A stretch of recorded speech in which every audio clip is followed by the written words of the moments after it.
I am Samantha B. Over the past few days, America has torn itself apart over something almost too terrifying to face. Genie, wishes, land, none of that ringing a bell. Oh, this Scientology video is awful. Yes, we were all horrified by the Fresh Prince of the Uncanny Valley, but there's another terrifying thing that has been tearing America apart. The Green New Deal that was introduced by Republicans' wet nightmare, Alexandria Ocasio-Cortez. The Green New Deal proposes making America carbon neutral by 2030, overhauling transportation systems, implementing a universal jobs program, and teaching every man where the clit is. Now,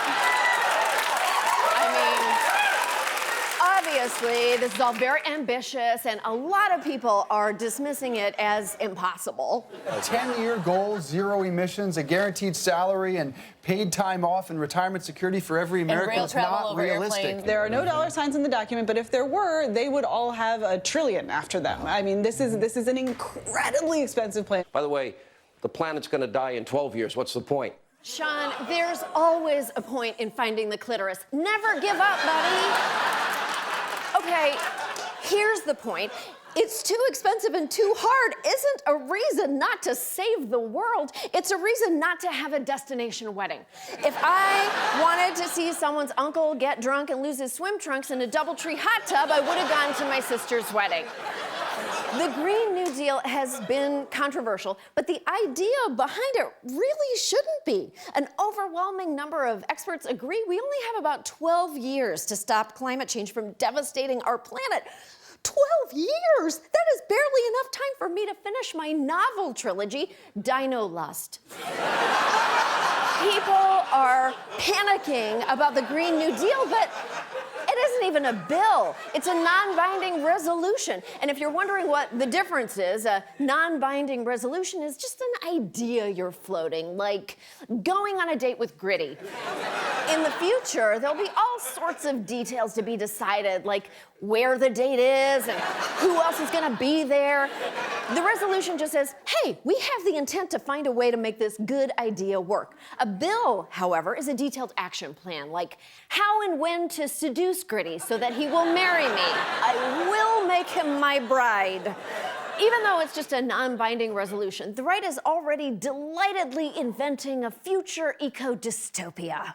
Hide your cows, hide your travel plans, because here comes a Green New Deal. Eliminating cars, airplanes, flatulent cows. This is really just ridiculous. So they're going to come after your money and now your cows. It seems like they want to get rid of hamburgers. I really don't like their policy of taking away your car, of taking away your airplane flights. You want to make it harder for people to go visit their families on Christmas? Yeah, I'm pretty sure most Americans would vote for any bill that made it harder to see their extended family on Christmas. Now, as usual, the loudest criticism is coming from Fox News, where you can always count on thoughtful analysis based on solid scientific thinking.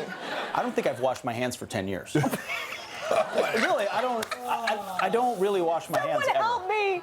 No, I inoculate myself. It's just not, germs are not a real thing. I can't see them, therefore they're not real. I don't know what's worse, being that guy's horrified coworkers or being the notoriously germophobic president who's now watching footage of himself shaking hands with fingers. While the people at Fox should really be worried about working with patient zero here, they're instead soiling themselves over the Green New Deal. But even 69% of Republicans want the government to do something about climate change. Nice. Yes.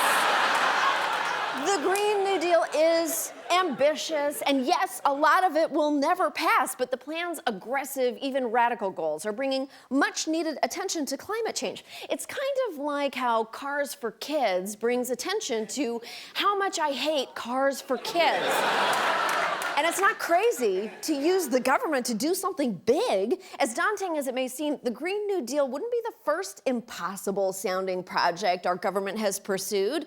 In 1961, President Kennedy pledged to put a man on the moon by the end of the decade. I mean, It sounded crazy, but we dedicated our fullest resources to it, and our hard work paid off 8 years later when we managed to convincingly fake the moon landing. But if we don't act soon to keep our planet livable, we'll have to figure out a way to send all 8 billion of us to the actual moon. We'll be right back.